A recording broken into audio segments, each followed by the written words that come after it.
우리가 믿음에는 두 가지 요소가 필요합니다. 늘. 그것은 하나는 순종이고 하나는 신뢰입니다. 근데 이 순종은 하나님께서 명령하실 때 내가 할 수 있는 것, 그것을 하나님께서 하게끔 하십니다. 그것이 순종이죠. 그런데 하나님께서 우리에게 명령하실 때 우리가 할 수 없는 게 있습니다.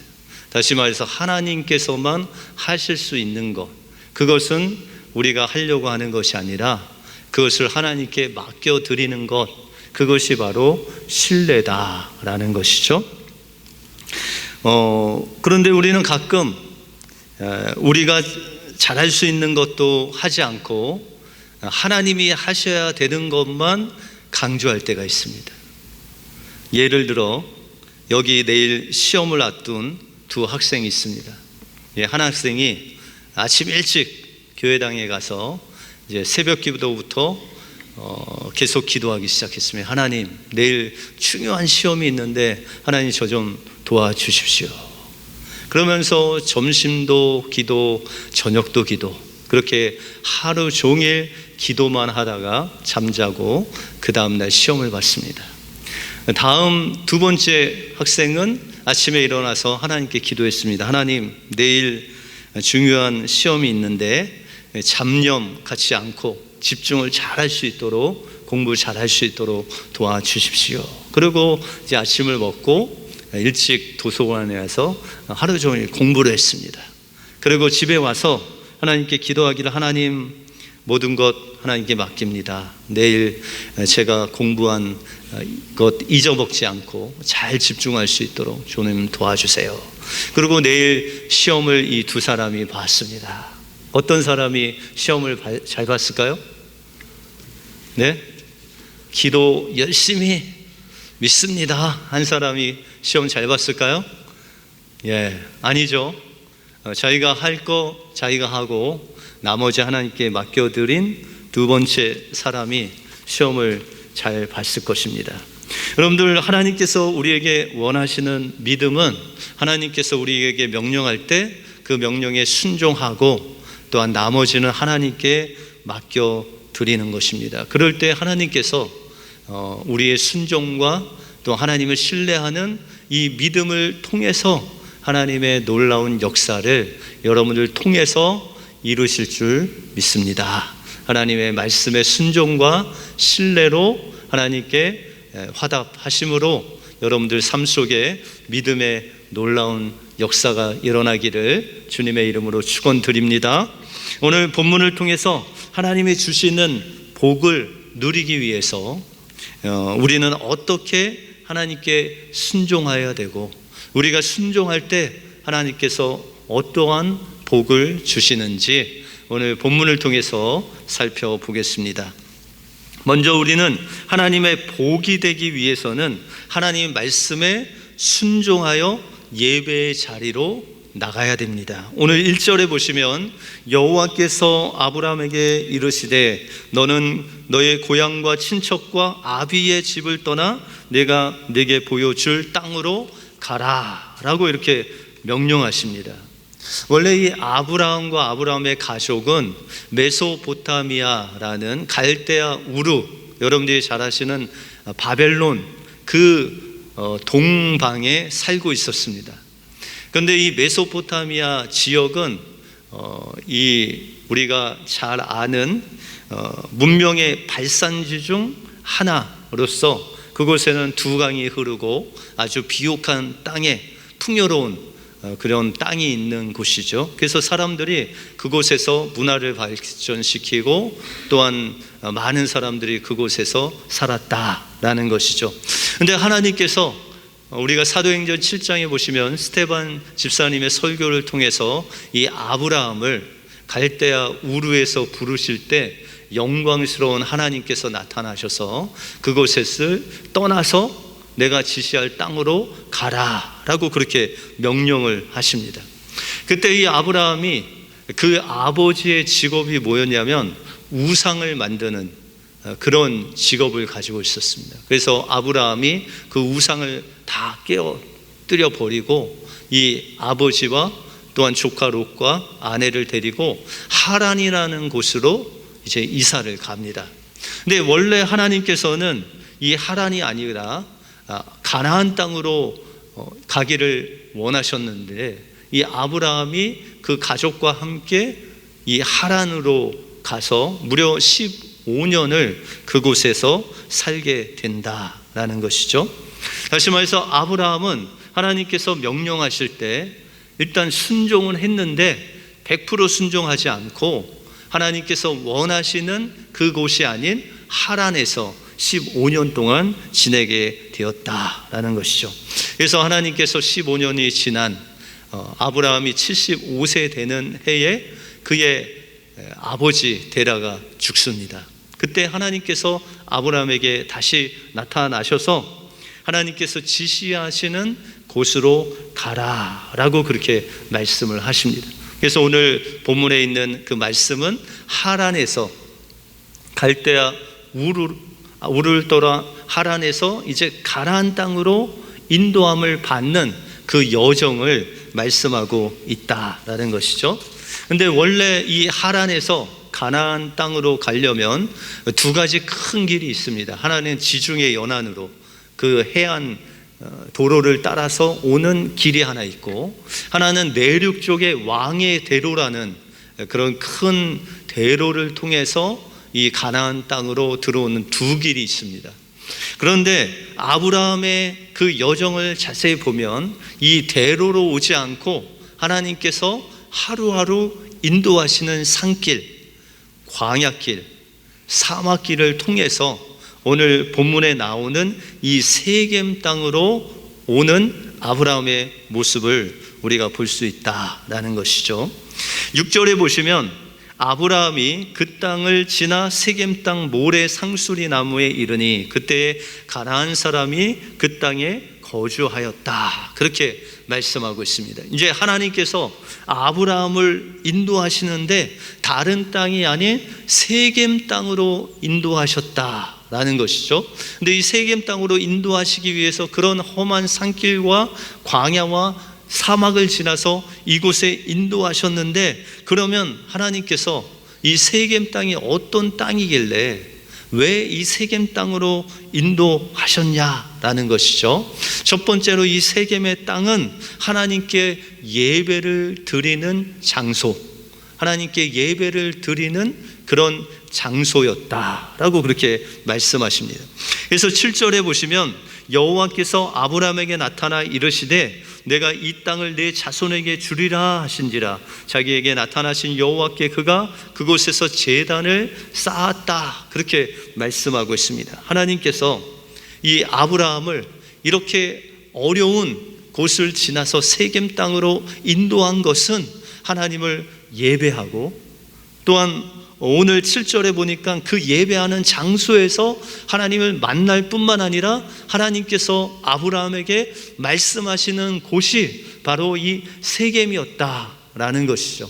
다시 말해서 하나님께서 여러분들을 말씀으로 인도하실 때 우리가 그 말씀을 따라 순종하며 가야 될 길은 바로 하나님께서 함께 하시고 하나님을 예배하고 또 하나님의 음성을 들을 수 있는 예배의 장소로 우리를 인도해 주신다라는 것이죠. 그래서 이 세겜이라는 곳은 나중에 율법에 보시면 도피성이라고 해서 사람이 고의적으로 사람을 죽이지 않고 또한 이렇게 무의식적으로 죽였을 때 그의 목숨을 부지하려고 하나님께서 만들어 놓으신 도피성이 있었는데, 바로 이 세겜이라는 곳에 도피성을 만들어 주셨다라는 것이죠. 그래서 이 세겜이라는 땅은 하나님을 만나는 예배의 장소고, 또한 우리가 죄로 말미암아 죽을 수밖에 없는 우리 인생을 하나님께서 보호하시고 또한 만나주시고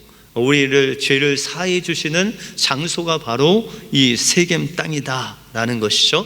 또한 이 아브라함이 세겜 땅에 잠시 있다가 두 번째 처소로 옮겼는데 그곳이 바로 베델이라는 곳입니다. 오늘 8절에 보시면 거기서 베델 동쪽 산으로 옮겨 장막을 치니 서쪽은 베델이요 동쪽은 아이라. 그가 그곳에서 여호와께 제단을 쌓고 여호와의 이름을 불렀다. 그렇게 말씀하고 있습니다. 이제 하나님께서 세겜에서 베델이라는 하나님의 집이라는 그 장소로 아브라함을 인도하셨는데, 그곳에서도 이 아브라함이 하나님께 예배를 드렸다는 것입니다.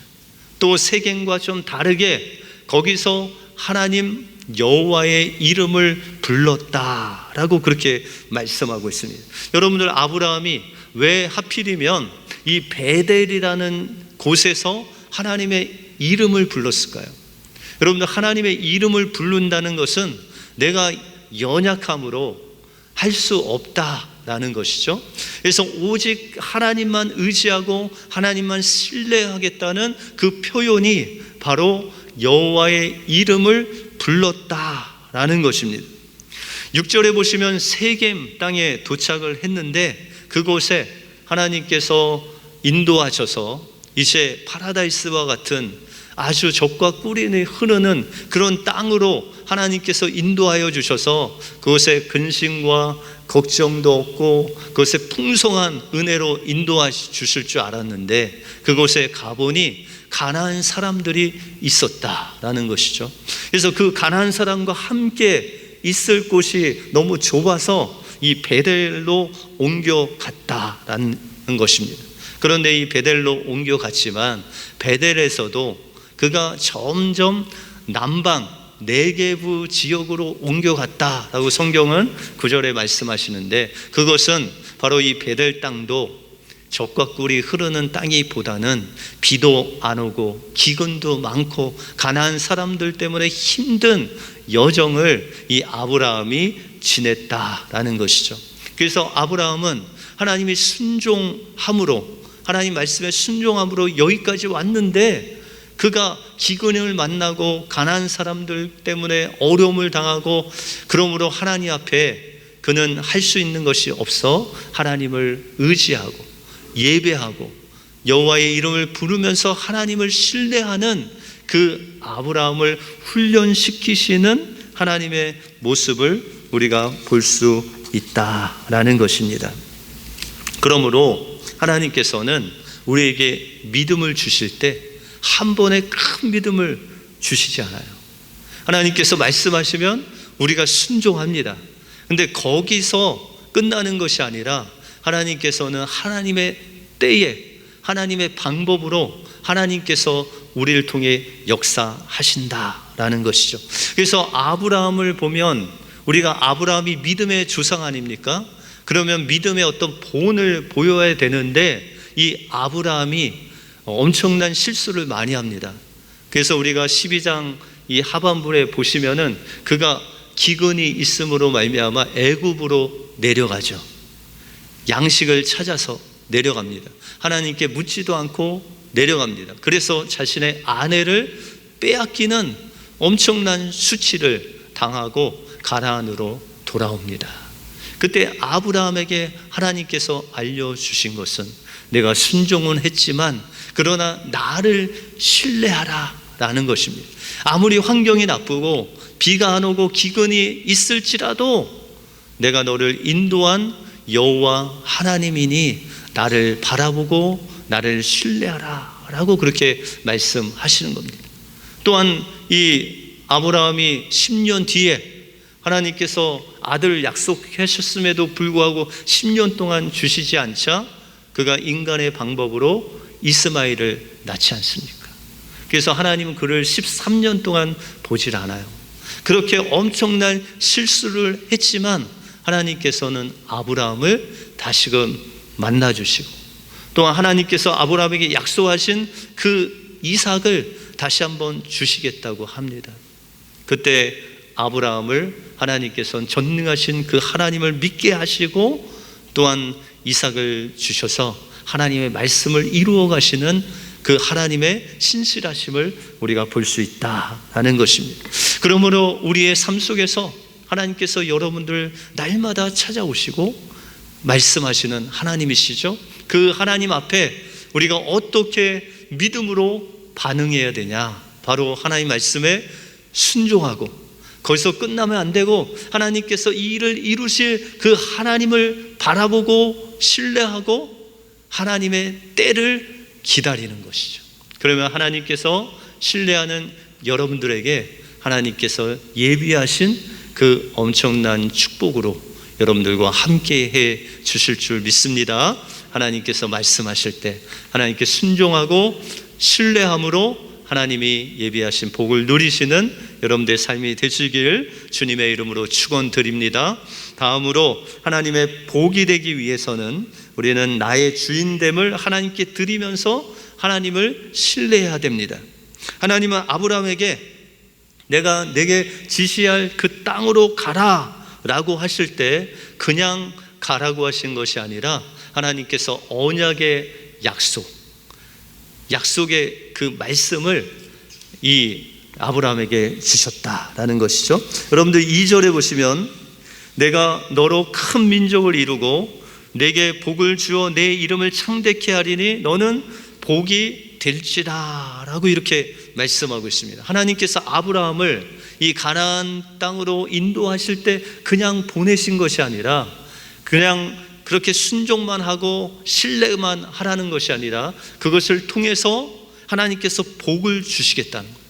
그 복은 큰 민족을 이루고 또한 이름을 창대케 하고 결과적으로 어떤 복을 주시느냐, 너는 복이 될지라 그렇게 말씀하고 있습니다.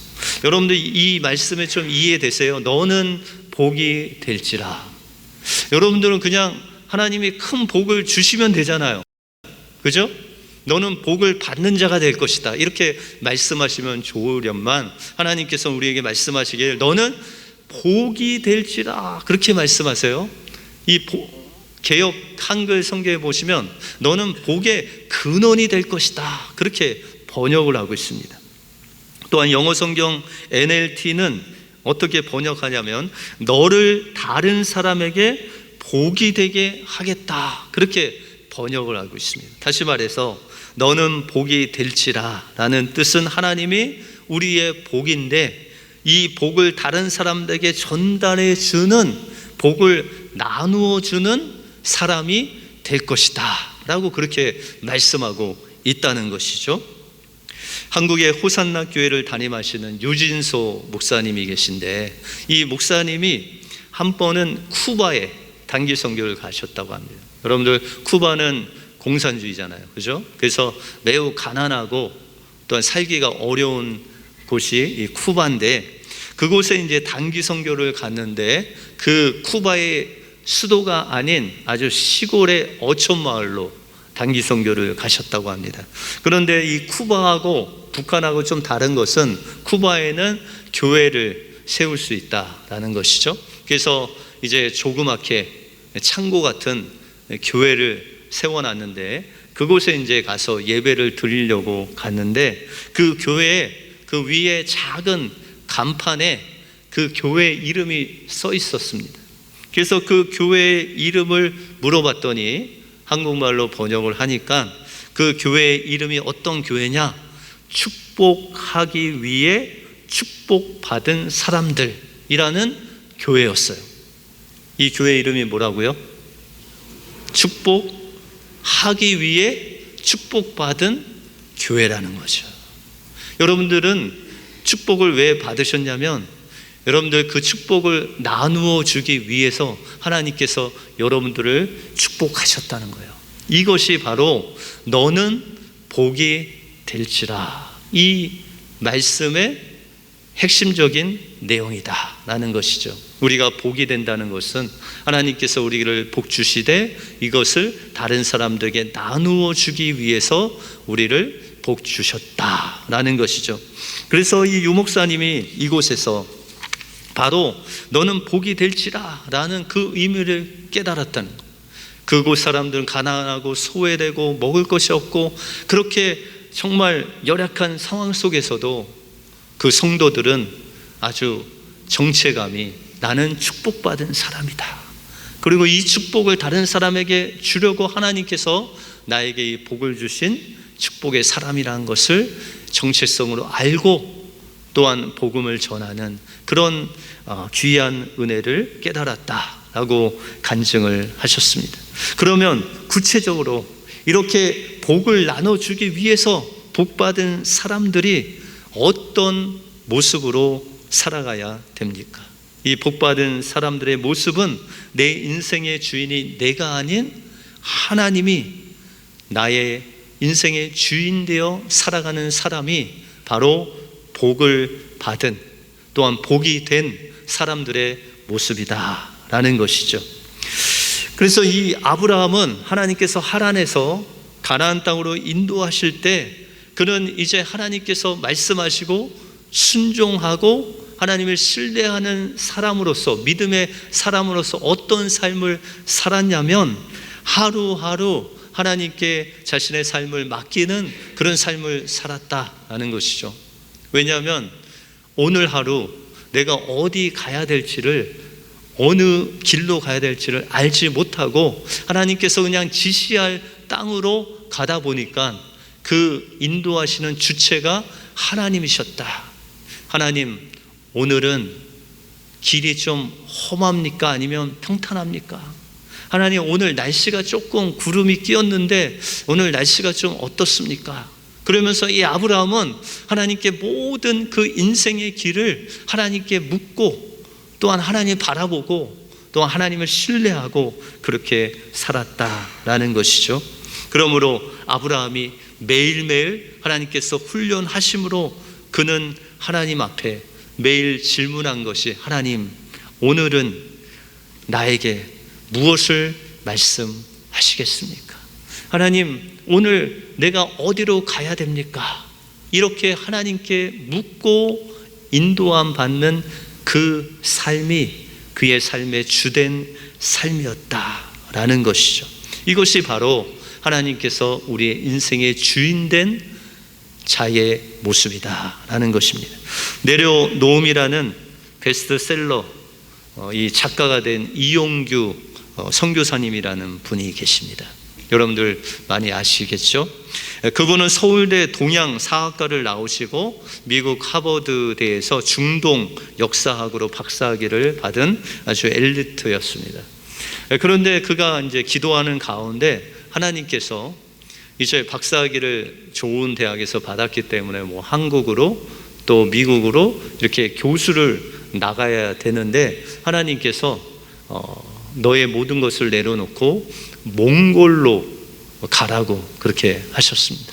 그래서 그가 이제 몽골에 가서 국제학교를 세우는데 처음에는 자기 자녀, 또 선교사님들 자녀 한두 명 가지고 이 국제학교를 시작했는데 1년이 지나고 2년이 지나고 이제 8년째 되는 그 해에 몽골에서 아주 유명한 국제대학으로 이제 발돋움할 수 있도록 하나님께서 이제 인도하셔서 이제 8년 동안 몽골어도 잘 유창하게 하게 됐고 또한 이제 삶도 아주 익숙해져 갖고 몽골이 아주 좋아졌습니다. 그런데 어느 날 하나님께서 이 안정되고 부족함 없는 몽골을 떠나라 그렇게 말씀하셨대요.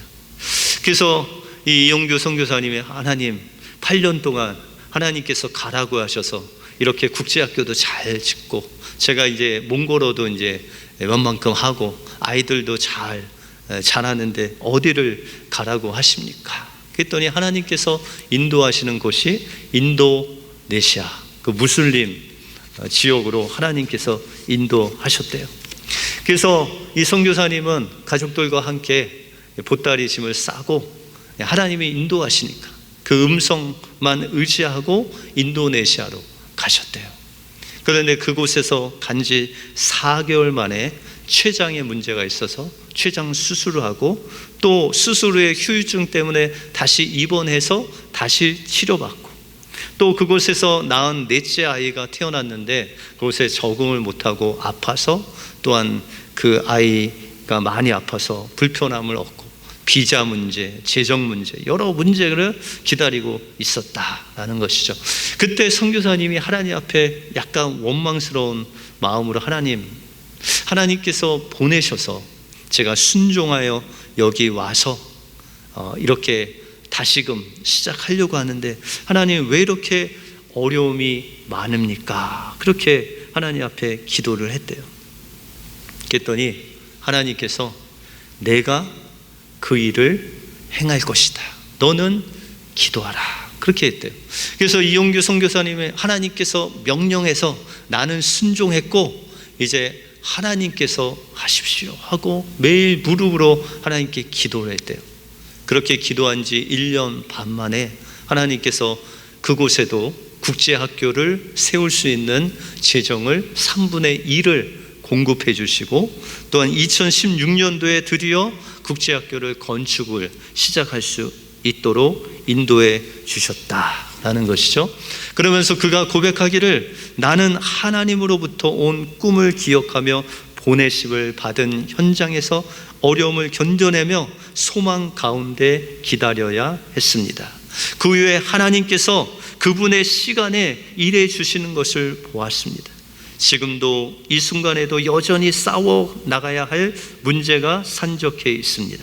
그럼에도 불구하고 앞으로 계속 하나님의 신실하심을 누리게 될 것을 기대하며 한 걸음 한 걸음 나갈 것입니다 라고 고백합니다. 여러분들 우리의 인생 속에서 하나님께서 우리에게 말씀하시고 우리가 순종하면 다 될 것 같은데 그 사이에 하나님이 역사하시는 그 역사가 이루어지려면 하나님의 그 시간이 필요하다는 거예요. 하나님께서 채우시고 하나님이 역사하시는 그 시간이 우리에게 필요하다는 거죠. 그때 우리가 해야 될 것은 하나님을 바라보면서 하나님을 신뢰할 그 훈련을 우리가 받아야 된다라는 것입니다. 그러므로 하나님께서 우리에게 복 주시고 우리를 복 되게 하기 위해서는 우리는 하나님 말씀에 날마다 순종하며 하나님께서 우리에게 말씀하시는 그 예배의 자리로 나가야 된다라는 것이죠. 그곳에서 우리의 연약함을 내려놓고 우리의 힘으로 되지 않는 것 하나님께 맡기며 하나님을 신뢰하며 나가야 된다라는 것입니다. 하나님의 복이 되기 위해서는 우리는 하나님의 주인됨을 하나님께 드리면서 날마다 하나님을 신뢰해야 됩니다. 하나님께서 우리에게 명령하신 것 이루어지기 위해서 하루하루 한 시간 한 시간 하나님께서 어떻게 우리의 삶을 인도하실지 주님을 바라보면서 우리의 삶을 맡기고 나가야 된다라는 것이죠. 그럴 때 하나님께서 한순간 우리의 어려움을 다 해결해 주시는 것이 아니라 하나님께서는 하나님의 때에 하나님의 방법으로 우리에게 채워주시는 그 복의 능력을 채워주신다라는 것입니다. 그런데 그 과정 속에 하나님께서 우리를 훈련시키시고 또한 복을 주시는 그 과정 속에 여러분들을 통해서 다른 사람들에게 하나님의 복이 전달되는 놀라운 역사가 이루어진다는 것을 기억하시고 우리가 어떠한 상황 속에서도 하나님의 음성을 듣는 예배의 자리에 나가 여러분들의 연약함을 하나님께 맡기고 하나님을 신뢰하고 하나님을 바라보심으로 하나님께서 예비하신 그 복을 받아 누릴 뿐만 아니라 다른 사람들에게 나눠주는 하나님의 복이 되시는 놀라운 축복을 누리시는 여러분들의 삶이 되시길 주님의 이름으로 축원드립니다. 기도하겠습니다.